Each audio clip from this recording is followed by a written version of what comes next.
নবনির্বাচিত বিধায়ক সুমিত্র চট্টোপাধ্যায়ের জন্মদিন পালন করলেন, আপনি এবং মিঠুন কি বলবেন? আজকে আমাদের মাননীয় বিধায়ক মাননীয় সুমিত্র চট্টোপাধ্যায়ের জন্মদিন। আজকে ওনার দীর্ঘায়ুর কামনা করে আমরা আজকে কেক কাটলাম, যাতে উনি সুস্থ থাকে, যাতে মানুষের জন্য কাজ করে, নৈহাটির উন্নতি হোক, এই সব কামনা করে আজকে আমরা কেক কেটে আমরা নৈহাটি ওয়ানের সবাই কার্যকর্তা একসঙ্গে মিলিত হয়ে ওনার জন্মদিন পালন করলাম, এই আশায় যে উনি দীর্ঘায়ু হোক, ওনার মঙ্গল হোক, আর নৈহাটির মানুষের মঙ্গল হোক। নৈহাটি মানুষের জন্য কি বার্তা থাকবে? নৈহাটির মানুষের জন্য বার্তা এটাই যে নৈহাটি যেভাবে আমাদের সমর্থন দিয়েছে, আমরা আশা করছি নৈহাটি মানুষের জন্য অনেক উপকার হবে, অনেক ভালো হবে। আমরা 5 বছর কাজ করার সুযোগ পেয়েছি। এই 5 বছরের মধ্যে নৈহাটি অনেক যা ছিল না, যেটা পাইনি, অনেক নৈহাটির মানুষ পাবে।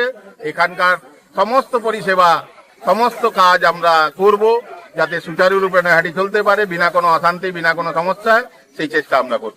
নৈহাটির মানুষ নবনির্বাচিত বিধায়ককে যখন পেল, তারপর থেকে কিন্তু দেখা গেল যেগুলো দুর্নীতি, যেগুলো বেআইনি নির্মাণ কিন্তু ভাঙা হচ্ছে না, কি বলবেন?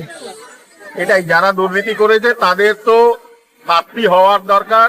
এখন নির্মাণ ভাঙা হচ্ছে, যারা এই দুর্নীতি করেছে তাদেরও শাস্তি হওয়ার ব্যবস্থা হবে। যারা চোর ছিল তাদের এক এক করে ধরা হচ্ছে, তাদের শাস্তি হচ্ছে। তারা নিজেও গিয়ে সারেন্ডার হচ্ছে কোনো কোনো জায়গা থেকে। তারা বুঝতে পেরেছে আর ওদের সাম্রাজ্য আর চলবে না। নৈহাটিতে মানুষের জন্য যেভাবে মানুষ আমাদের ঢেলে সমর্থন করেছে, আমরা মানুষের সেবার জন্য কাজ করব। নৈহাটি নববিধায়কের জন্মদিনে কেক কেটে লাড্ডু খেয়ে সবাই মিলে জন্মদিন পালন করলেন। সবার জন্য কি বা কর্মীদের জন্য কি বার্তা থাকবে? কর্মীদের জন্য বার্তা এটাই, কর্মীরা শান্তভাবে মানুষের জন্য কাজ করুক, মানুষের সেবায় কাজ করুক। কোন রকম দুর্নীতিতে আমরা প্রশ্রয় দেবো না, কোন রকম তোলাবাজি, কোন রকম অপরাধমূলক কাজ আমরা করতে দেবো না। আমাদের পার্টির নির্দেশ যেভাবে আছে সেসব অনুসারেই আমাদের চলবে। সেই জন্য কারোর চিন্তা নেই। আমাদের কর্মীরা সবাই সংযত আছে আর সবাই ভালো চায় নৈহাটির জন্য, সেই চেষ্টাই আমরা। আপনার নাম? আমি বিনোদ গড়। আজকে বিধায়কের জন্মদিনের জন্য কি বার্তা থাকবে? বিধায়কের জন্মদিনে বার্তা বলবো শুভকামনা সারা জীবন, চিরকালের মতন দাদা সুস্থ ভালো করে থাকুক।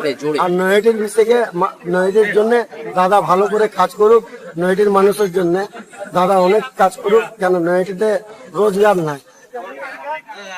দাদা, বিধায়ক নবনির্বাচিত, আগামী দিনে যে প্রকল্পগুলো আছে, বিশেষ করে নৈহাটি একটা উন্নয়ন হবে, উন্নয়নের জোয়ার আসবে বলেছে, সেটা আগামী দিনে কতটা কাজ হবে? ধৈর্য রাখেন, উন্নয়নের জোয়ার আসবে, খুব শীঘ্রই আসবে।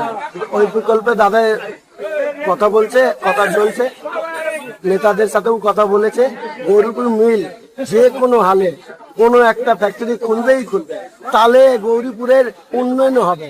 কারণ এখানকার যুবাদের কাজ, আমি একটা কথা বারবার বলি, গৌরীপুরের যুবাকে ভালো করে ভালো রাস্তায় নিয়ে আসতে হলে তাহলে আপনি এর আগেও বলছেন কর্মসংস্থানে জোর দিতে। আপনি যেহেতু এই অঞ্চলের বাসিন্দা, আপনি একজন বিজেপি কর্মী, বিশেষ করে গৌরীপুরের জুট মিলে যারা শ্রমিক তাদের স্বার্থের কথা বলেছেন, সেটা কি আগামী দিনে সার্থক হবে?